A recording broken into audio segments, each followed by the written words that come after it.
Dnešné prvé čítanie vyjadruje podstatu pôsobenia Ducha Svätého. Skutky apoštolov hovoria: tu sa náhle strhol hukot z neba.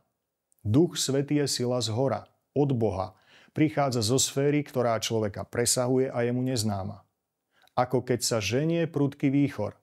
Pôsobenie ducha je mocné. Okrem toho vietor je nekontrolovateľný, nedá sa naplánovať a je neviditeľný. Naplnil celý dom.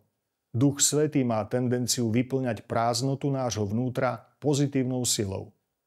I zjavili sa im akoby ohnivé jazyky, ktoré sa rozdelili a na každom z nich spočinul jeden. Ohnivé jazyky symbolizujú neuchopiteľnosť Božej moci a zároveň jas, ktorý sa nedá skryť. A aj keby ho niekto nevidel, cíti jeho horúčosť, spaľujúcu silu. A na každom spočinul jeden jazyk, znamená adresnosť pôsobenia. Dary ducha sú síce známe, ale každý ich dostáva v presnej kombinácii, ktorá je taká špecifická, že vytvára našu duchovnú DNA. Plameň je stále ten istý, ale zároveň nikdy nie rovnaký. Každý ich rozumel vo svojej reči. Ľudia naplnení Duchom Svätým sú ľahko identifikovateľní. Disponujú niečím cenným a potrebným zároveň. A tak na záver už len otázka. Kedy som videl človeka naplneného Duchom Svätým?